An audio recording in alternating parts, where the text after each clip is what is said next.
Greetings to all our beloved followers wherever you are. Have a good day. Today, we want to talk about a serious challenge facing the Rwandan government led by the RF Inkotani. It is caught in two major problems that are very difficult for the RF Inkotani under the dictatorship of Paul Kagame to overcome. We can say that the time for the RPF has passed, but governments that have visionary observers can still do something. However, I do not think the RPF has people to get it out of these problems. The first problem is the ongoing war that disrupts security for the people in eastern DRC, including Ituri, North Kivu, and South Kivu. This war is most known in Rutshuru and Masisi because that is where the RDF M23 rebels had bases and conducted various commercial activities, especially mining precious minerals exported abroad.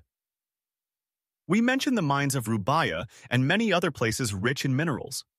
This region is very rich in mining, agriculture, and livestock in the world. I am not exaggerating because there is clear evidence. The world currently uses vehicles, planes, boats, and other devices powered by batteries made from minerals mined in this rich region over the past 30 years. We recall that these minerals were mined illegally through looting in the DRC, with women being raped, and despite all this, researchers failed to get what they wanted.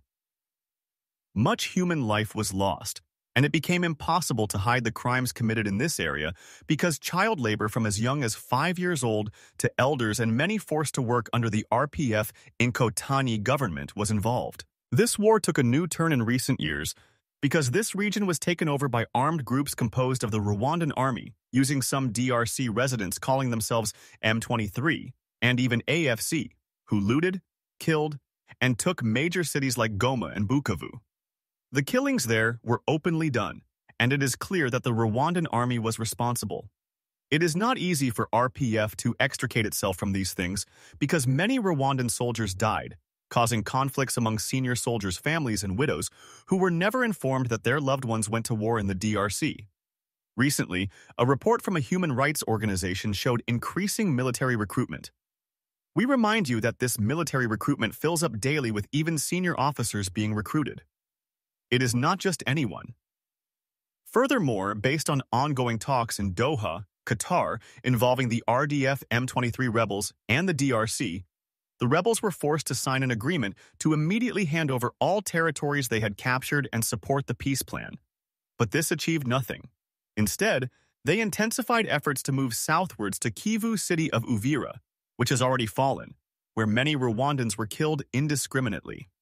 We remind you that peace talks ending this war were preceded by peace agreements signed in the DRC by Foreign Ministers Therese Kayakwamba of the DRC and her Rwandan counterpart Olivier Nduhungirehe on June 27, 2025. After that day, only 3 people remain: President Trump, Tshisekedi, and Paul Kagame. This makes it difficult for the peace agreements in the DRC to succeed because there is clear evidence of territorial occupation that has exceeded limits.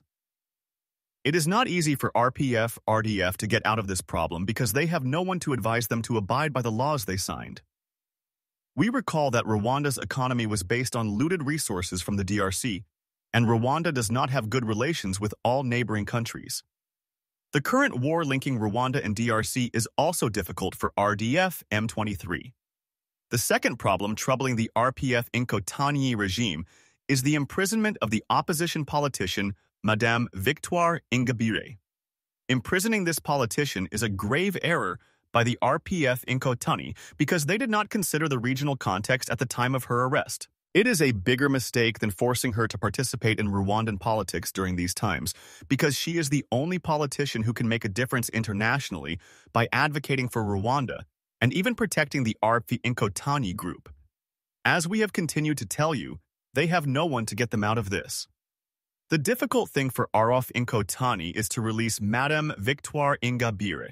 But even if they kill her, it would be like a snake swallowing a frog, which after reaching the stomach swells and suffocates the snake until it bursts.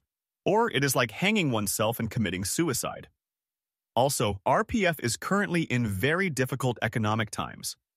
This woman, Ingabire, can worsen the situation because the European Union recently pressured the Rwandan government to release Victoire Ingabire without delay.